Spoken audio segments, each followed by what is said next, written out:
Welcome back to another deep dive. Today, we are stripping away the travel brochures and the romanticized Instagram reels. Right. And we are looking at the cold, hard mechanics of how a country decides it actually wants to keep you.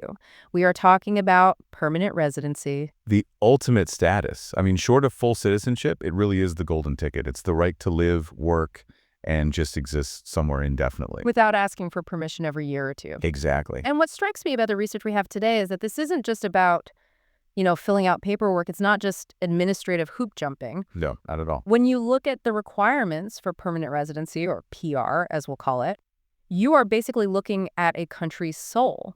You're seeing a blueprint of exactly what that nation values in a human being. It really is a philosophical filter. It tells you who belongs and who is just a guest. And for this deep dive, we are running a comparative analysis on three major players that people often dream about moving to. Japan, Canada, and the United States. And we should mention, we're basing this on a really interesting set of field notes from someone who has been in the trenches. They successfully navigated the Canadian system on their own. All while tracking peers who are fighting through the Japanese and American systems. Right. So we're moving away from the sanitized government websites and looking at the actual user experience of immigration. Which is often a very different reality. Government websites tell you the rules. User experience tells you the logic and the pain points behind the bureaucracy. So we have three very distinct flavors here. We're going to look at Japan, which seems to operate on a philosophy of time and assimilation. Then Canada, which is famously a scorecard system. And then we have the United States, which, based on these notes, is just a chaotic mix of luck, genius, and money. That's a pretty fair summary. If we were to sloganize it, Japan asks, can you fit in? Canada asks, can you contribute immediately? And the U.S. asks, are you irreplaceable? Precise. I love that framing. Okay, let's start with Japan. I think internationally, Japan has this reputation as a fortress. It is often classified as a hard country to settle in. It is. But looking at the source material, the difficulty isn't necessarily about taking some complex test or having a Nobel Prize. It's about endurance. Right. The source classifies Japan as having a high hurdle, but the primary component of that hurdle is simply the clock.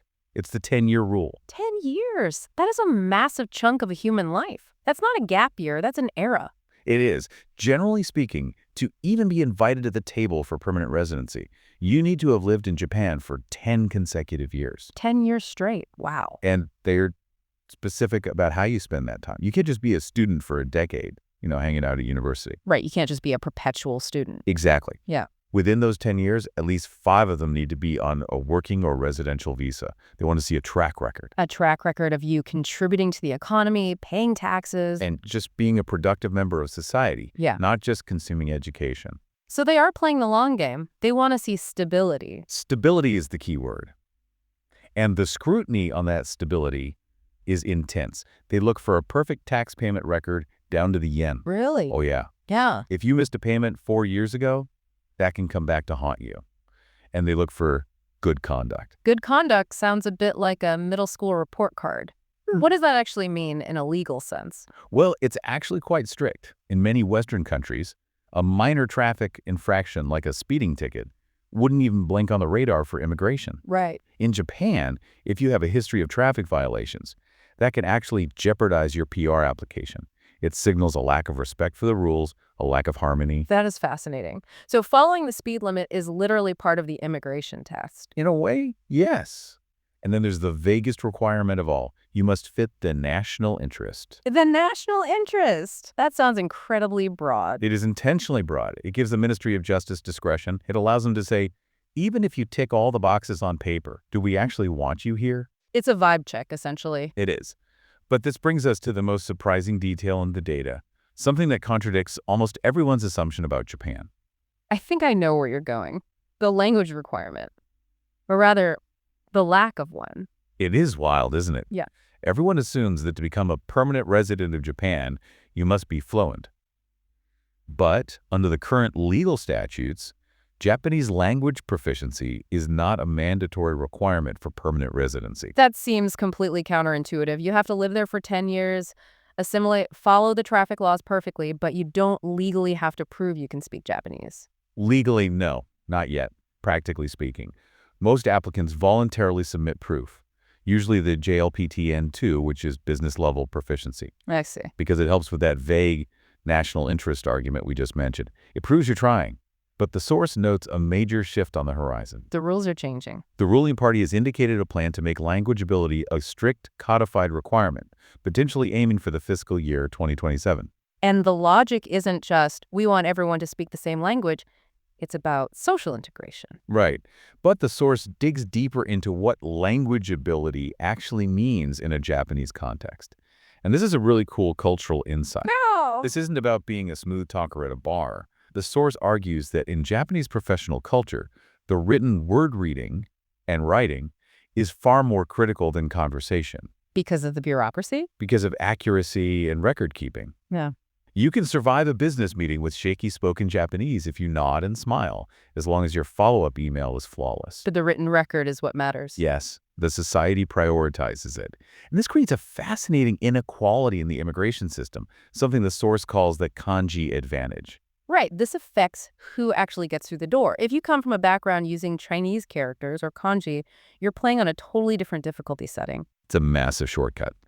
The source notes that Chinese nationals have a distinct edge because they understand the meaning of the characters instantly, even if the Japanese pronunciation is different. And Korean speakers, too. Korean speakers also have an advantage because the grammar structure is nearly identical to Japanese. There was that specific anecdote about customer service in Dalian, right? Yes.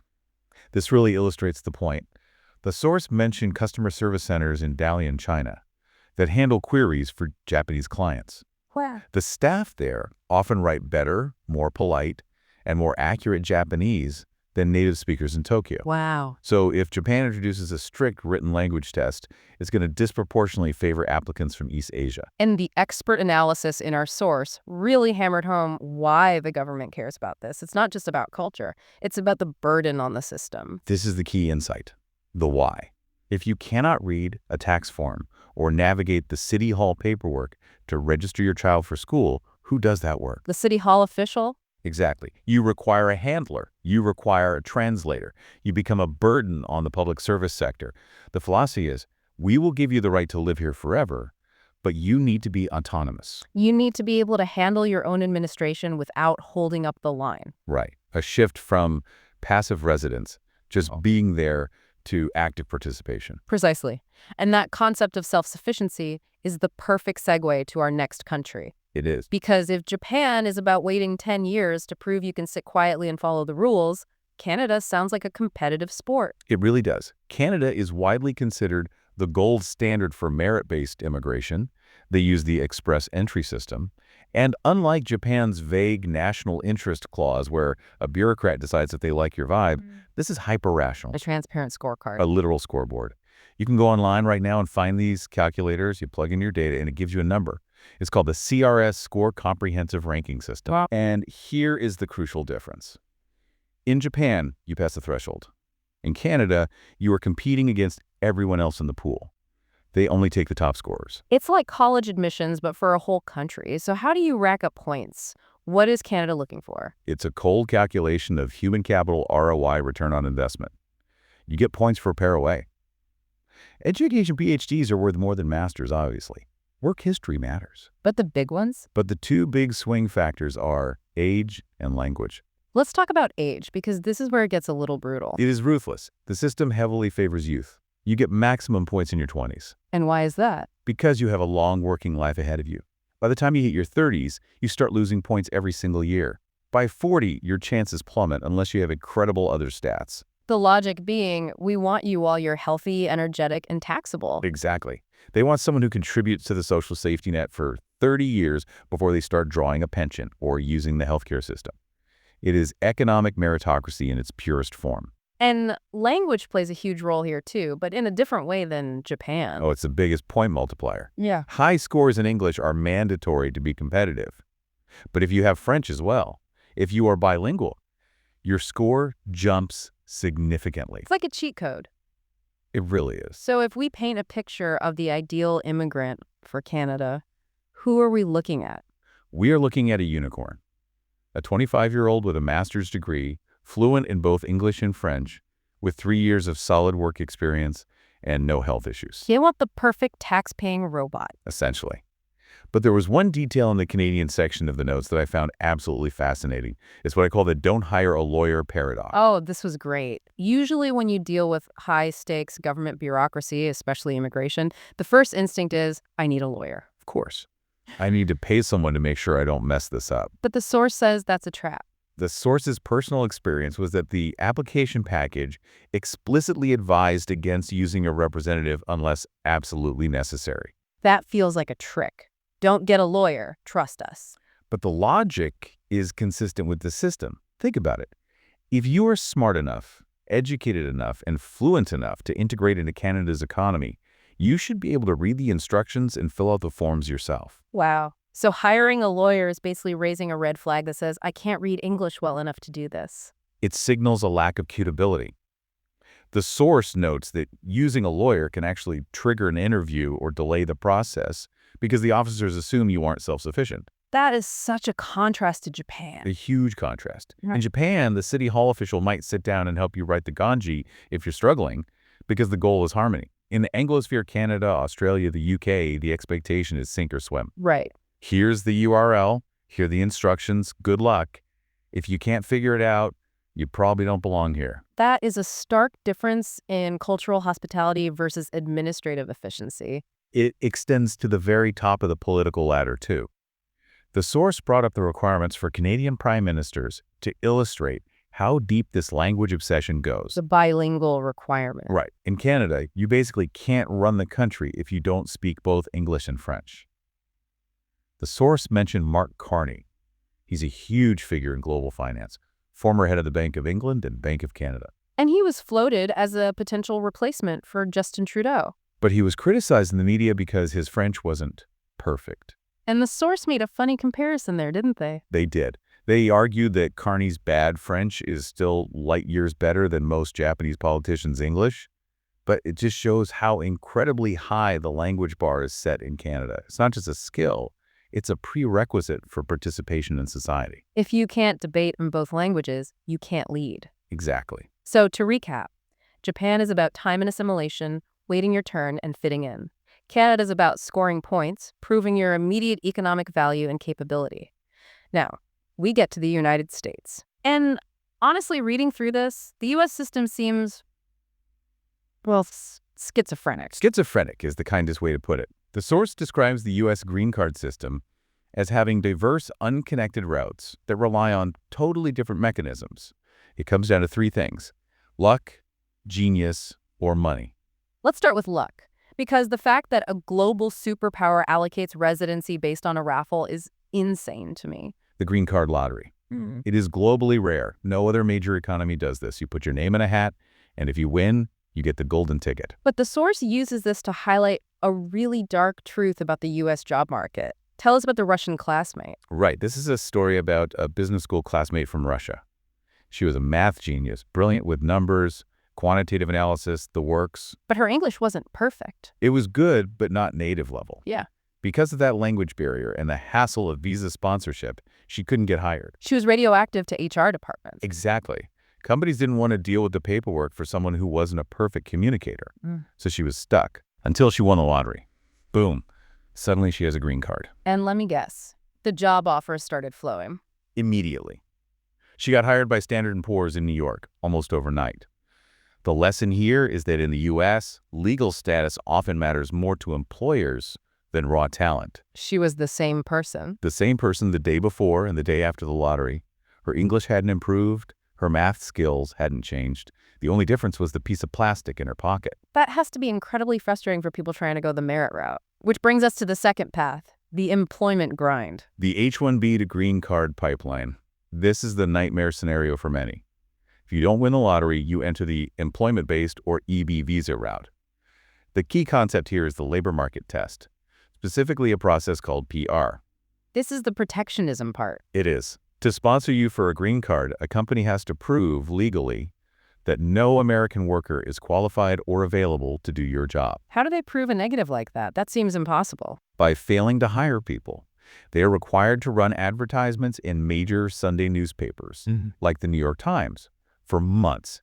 They have to interview American applicants and document exactly why every single one of them was unqualified. That sounds like a total charade. Sorry, we can't hire you because we really want this other guy we already have sitting in the desk. It is often an expensive formality, but a risky one.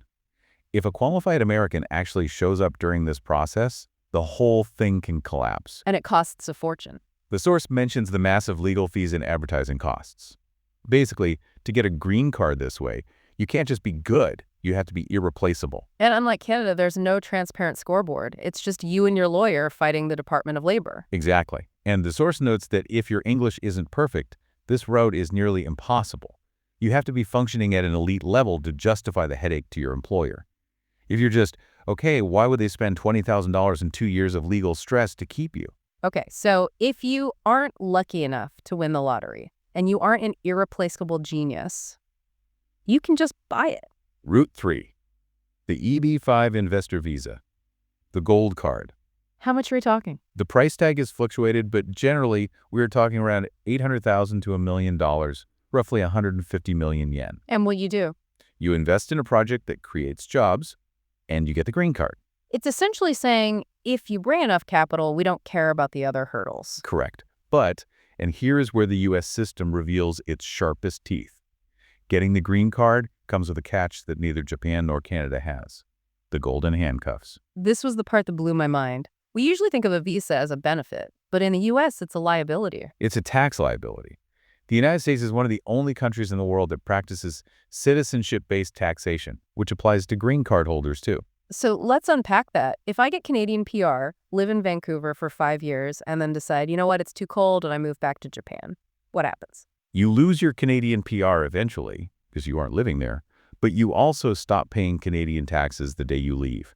You sever the tie. You are free. And with the U.S. green card. You keep the green card and the tax bill until you formally, legally abandon it, even if you move back to Tokyo, even if you live in London. Wait.